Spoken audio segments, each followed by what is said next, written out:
The gavel slams, echoing through a silent courtroom in Seattle. James Carter, a 68-year-old black war hero, sits cuffed, accused of a crime he didn't commit. His only fault: protecting a young woman from danger. In 8 minutes, a military helicopter will land, carrying General Olivia Bennett, a 4-star officer who holds a secret that could free him. Will justice arrive in time, or will a hero's legacy be buried under lies? Comment where you're watching from, and hit like if you believe true heroes deserve honor. This is a story of courage, betrayal, and the fight for truth. James Carter's weathered hands rest still in those cuffs, his eyes steady, carrying the weight of decades. Once a Marine who risked everything, he now faces a system that seems blind to his sacrifice. The crowd outside chants for justice, their voices a faint pulse against the courtroom's cold walls. Whispers ripple through the jury. Doubt, fear, prejudice. The prosecutor paints James as a threat, her words sharp, calculated. Yet James remains unyielding, a man who's seen worse than this. What led him here? It began with a single act of decency, one that turned a hero into a target. He sat tall, his gaze a quiet defiance, as if the cuffs were no match for the strength forged in Kabul's fire. Every morning, James Carter sits quietly in a Seattle coffee shop, his old Marine uniform faded but proud, the Purple Heart pinned to his chest, catching the soft glow of dawn. At 68, he's a retired history teacher, a man who carries the scars of Afghanistan with grace. He nods to the barista, leaves a tip twice what he can afford, and scribbles a thank you note on the receipt. His eyes trace the newspaper, but his mind drifts to memories of a war long past. Locals know him as the gentle soul who helps strangers, always with a kind word. He glances at a photo of his daughter, Lena, tucked in his wallet, her toddler smile a reminder of why he fought. A news headline about forgotten veterans catches his eye, stirring old wounds he never shares. Yesterday, he helped an elderly customer carry her bags, his kindness unnoticed by most. But today, a young man's loud laugh from the counter makes him glance up, sensing trouble. Yet this man of quiet dignity will face a moment that tests his resolve. One small act of courage is about to unravel everything. Have you ever met someone whose kindness hides a hero's heart? The coffee shop hums with morning chatter until 3 young men, Ethan, Logan, and Caleb, stumble in, their laughter loud, reeking of last night's liquor. Their eyes lock on Sophie Nguyen, a young woman at the counter, her shoulders tense as they taunt her, one reaching for her sleeve. Her hands shake, clutching her phone, unable to dial for help. A few patrons look away, uncomfortable, as Ethan shoves a chair aside, his voice growing sharper. James Carter sets down his newspaper, his jaw tight. He rises, his voice low but firm. "Boys, leave her alone." The room stills. Ethan sneers. "Who's this old black guy playing hero?" Sophie's eyes meet James's, grateful but scared. He stands his ground, calm, unwavering, a Marine's resolve in every word. His presence steadies Sophie, but the other customers shift uneasily, some whispering, none stepping in. The barista, Luis, hesitates behind the counter, his eyes darting between James and the men. But Ethan pulls out his phone, dials 911, spinning a lie that James threatened their lives. A single act of decency now twists into a trap. Would you stand up for a stranger, knowing the cost might be your freedom? The coffee shop's warmth fades as red and blue lights flash through the rain-streaked windows. Seattle's morning drizzle turns cold, mirroring the shift in the air. James Carter stands, hands raised, his old Marine uniform now a target. 2 officers storm in, their faces hard, ignoring Sophie Nguyen's desperate pleas. "He only helped me." Ethan Hayes smirks, phone still recording, his lies already spreading online with hashtags that brand James a monster. The officers don't ask questions. They see a black man, 68 years old, and Ethan's word is enough. A cuff snaps onto James's wrist, the metal biting his skin. His Purple Heart falls to the wet sidewalk unnoticed, glinting faintly under a street lamp. Sophie chokes back sobs, her voice drowned by the siren's wail. Luis Morales, the barista, grips the counter, knowing the truth but frozen, fearing deportation if he speaks. James's eyes meet Luis's for a moment, calm, not accusing, as if he understands the man's fear. The second cuff clicks shut, and James is led to the patrol car, his head high despite the weight of betrayal. Ethan's video racks up views, each click twisting the narrative further. Comments flood in, calling James a dangerous vet, a threat.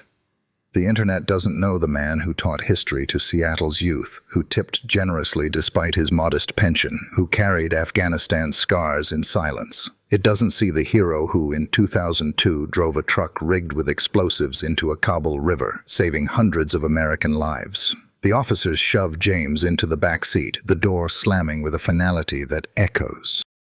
Sophie clutches her coat, tears mixing with rain, powerless to stop the injustice unfolding. Luis turns away, guilt heavy in his chest, his silence a choice he'll wrestle with for years. The patrol car pulls away, its lights cutting through the gray dawn. James gazes out the window, his face unreadable, but his heart steady. He's faced worse odds before, on battlefields, in trenches, in a world that often looked past his worth. Yet this moment stings deeper, a wound not of flesh but of trust. The crowd outside the coffee shop grows, some filming, others murmuring, but none step forward. A passerby picks up the fallen Purple Heart, unsure who it belongs to, its weight heavy in her hand. The city moves on, unaware that a hero's fate now hangs on a lie. What would you do if you saw the truth but feared the cost of speaking it? Could you stay silent, knowing a good man's life was at stake? The Seattle courtroom buzzes with tension, its cold fluorescent lights casting harsh shadows. James Carter sits at the defendant's table, his orange jumpsuit a stark contrast to the man who once wore a Marine's uniform with pride. His eyes, steady and unyielding, meet the gaze of his daughter, Lena, who grips her mother's hand in the gallery, her face etched with quiet anguish. Lena's nails dig into her palm, her heart screaming for her father. Karen Walsh, the prosecutor, strides before the jury, her voice sharp, branding his kindness as violence, eyeing her mayoral campaign. Ethan Hayes takes the stand, his smug confidence unshaken, repeating lies about James's supposed threats. The jury shifts uncomfortably, some swayed by Walsh's rhetoric, others uncertain. Whispers ripple through the room, doubt, prejudice, fear. Walsh holds up a grainy still from Ethan's viral video, claiming it shows James's menacing stance, ignoring the context of Sophie's fear. Lena's eyes burn with frustration, her whisper breaking, "He's no monster, he's my dad." The judge, weary but impartial, calls for order as the crowd outside chants faintly for justice. Luis Morales, the barista who saw it all, is absent, his fear of deportation outweighing his guilt. Walsh knows this, her team having leaned on Luis's vulnerability to keep him quiet. She spins this absence as proof no one supports James's story, her voice rising with theatrical indignation. James's lawyer, overworked, struggles to counter her narrative. His objections drown under Walsh's polished attacks.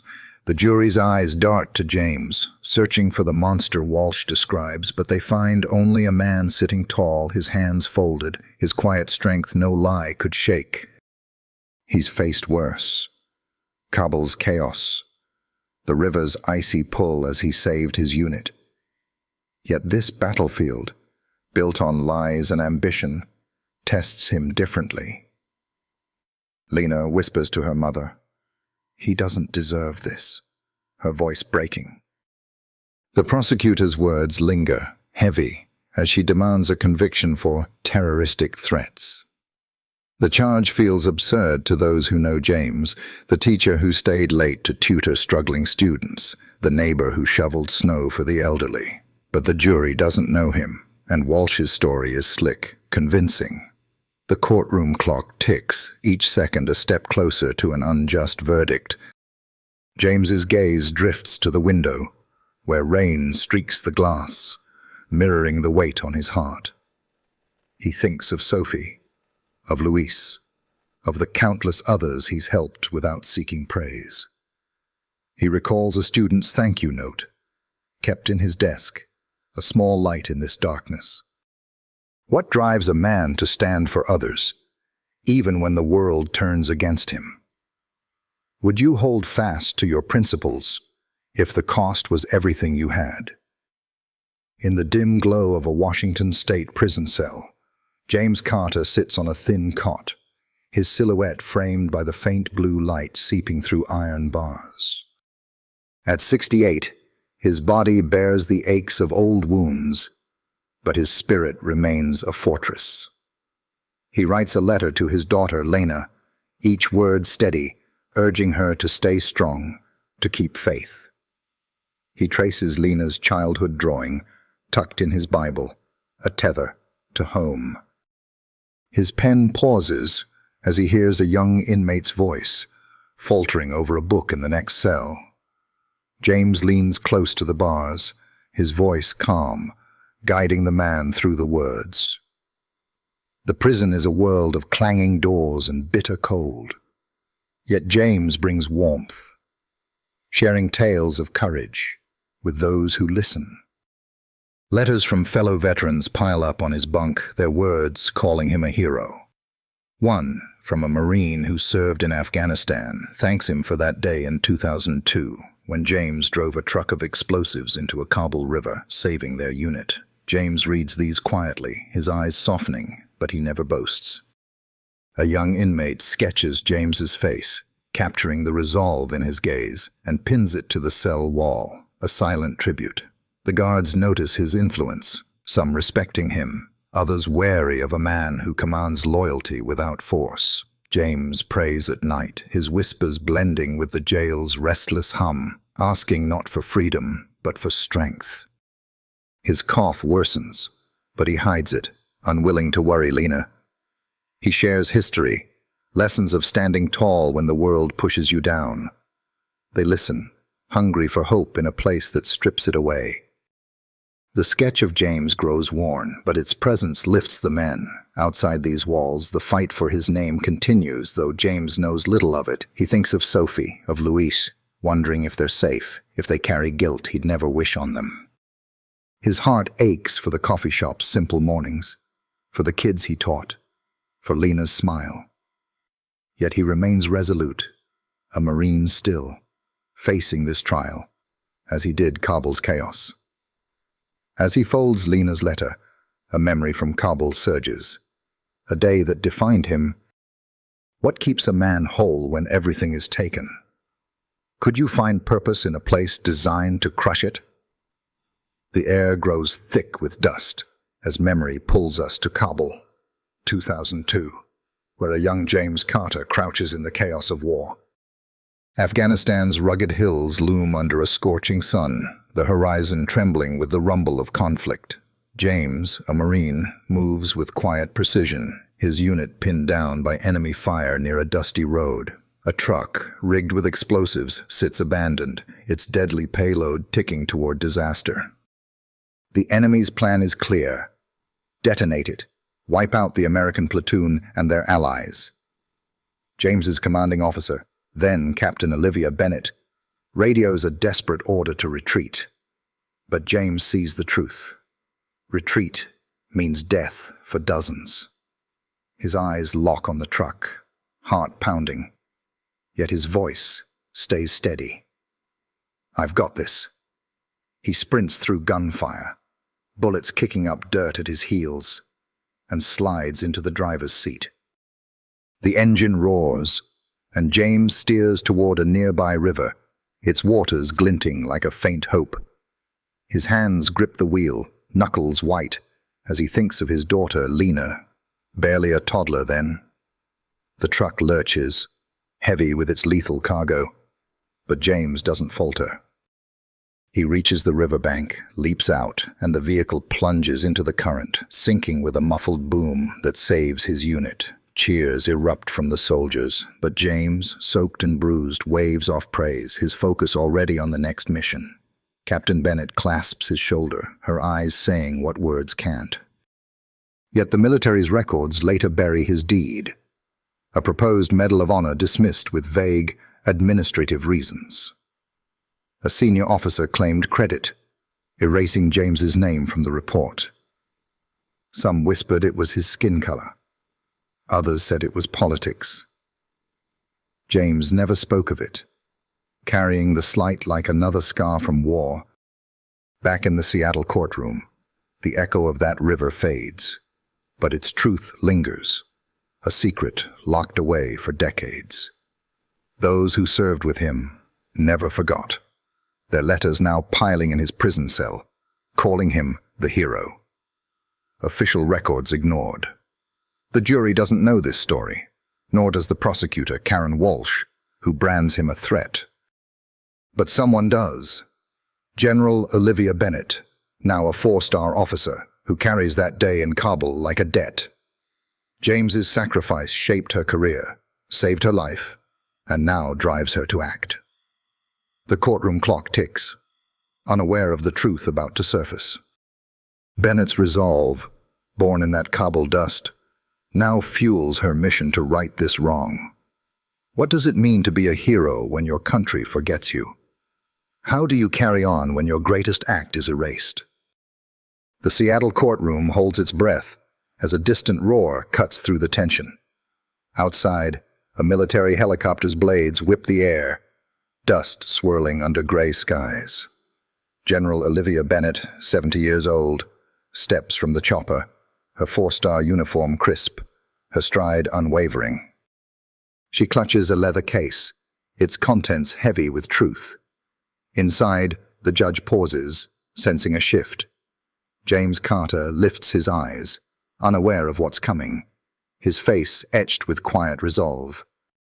Lena, his daughter, grips the bench, hope flickering in her chest. The crowd outside presses closer, their chants now a roar for truth. The prosecutor, Karen Walsh, falters mid-sentence, her face paling, her voice rising in a desperate objection. The courtroom doors swing open. Bennett enters, her presence commanding, every medal on her chest proof of her courage. The jury leans forward, whispers dying out. She approaches the bench, her voice clear, measured. Your Honor, I have evidence that demands this court's attention. She opens the case, revealing declassified documents, reports from Kabul, 2002, detailing James's heroism. The pages recount how he drove a truck of explosives into a river, saving his unit, including a young Captain Bennett. Bennett's gaze meets James's, a silent acknowledgement of a debt unpaid. She speaks, her words cutting through Walsh's lies. This man is no threat. He's a hero who risked everything for his country. The jury stirs, some eyes softening, others skeptical. Walsh objects, accusing Bennett of grandstanding, but the general's calm authority drowns her out. She hands the documents to the judge, who scans them, his expression shifting. Lena's tears fall silently, her father's dignity vindicated at last. James remains still, his heart racing, but his face unchanged, a man who never sought glory. Bennett's testimony unveils not just facts, but a bond forged in war. She owes her life to James, a truth she's carried for decades. The courtroom feels smaller now, the weight of history pressing in. Questions linger. Why was James's deed hidden? Was it prejudice, bureaucracy, or something darker? The jury wrestles with doubt, but Bennett's words plant a seed. The prosecutor's case, built on Ethan's lies, begins to crumble. The gavel waits, poised for a new verdict. What does it take to right a wrong buried for so long? Would you trust a general's word to rewrite a man's fate, or question her motives? The gavel falls, its sharp crack slicing through the Seattle courtroom's heavy air. The judge's voice rings clear. James Carter, this court finds you not guilty. A wave of relief crashes over the room. Lena Carter leaps from her seat, tears streaming, and rushes to her father, wrapping him in a fierce embrace. James, 68, stands slowly, his orange jumpsuit a fading shadow of the ordeal. His eyes glisten, but his smile is soft, restrained, as if freedom feels fragile after 18 months of unjust captivity. The jury watches, some nodding, others visibly moved, their doubts erased by General Bennett's evidence. Outside, the crowd roars, chanting James's name, their voices a tide of vindication. Sophie Nguyen, the young woman he protected, stands quietly in the back, her gaze locked on James, gratitude unspoken but profound. She clutches her coat, a silent witness to the truth that finally prevailed. Karen Walsh, the prosecutor, gathers her papers, her face taut, her mayoral ambitions bruised by this defeat. Ethan Hayes, under pressure from Bennett's evidence, broke, admitting his lie, slinks out. His confession, now a legal noose of his own making. The judge removes the cuffs from James's wrists, the metal clinking faintly, a sound of liberation. James rubs his wrists, his hands steady despite the months of confinement. He whispers to Lena, "Thank you for believing," his voice thick with love. The courtroom empties, but the moment lingers, a testament to a man who never broke. James steps towards Sophie, nodding gently, no words needed. She mouths, "I'm sorry." But he shakes his head, absolving her of guilt she shouldn't carry. A letter from Luis arrived later, his apology heavy with regret, a promise to speak truth next time. The doors open and sunlight spills in, warm against the cold walls. James walks out, Lena at his side, into a world that owes him more than it gave. The crowd surges forward, some offering handshakes, others snapping photos, but James keeps his head low, humility unwavering. He thinks of Luis, hoping he finds peace. He thinks of the inmates he taught, their faces etched in his memory. This victory isn't just his, it's for every veteran wronged, every voice unheard. The weight of his purple heart, lost in the rain that fateful day, feels present again, pinned to his soul. What does freedom mean when it comes at such a cost? How do you reclaim a life after the world branded you a villain? James Carter stands at the White House, sunlight glinting off the Congressional Medal of Honor, now pinned to his chest.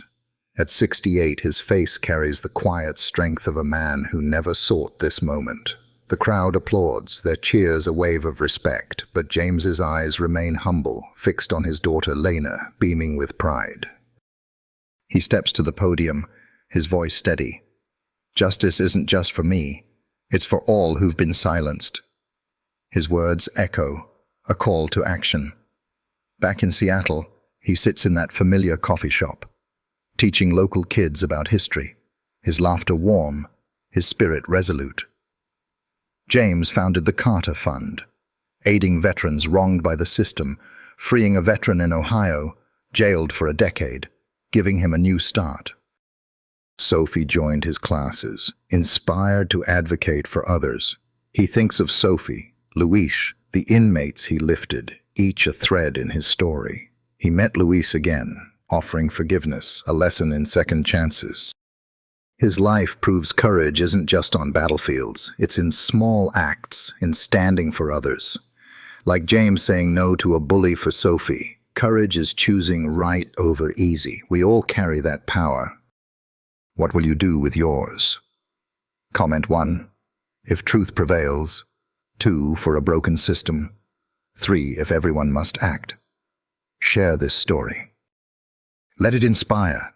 Your voice can spark change. Will you use it?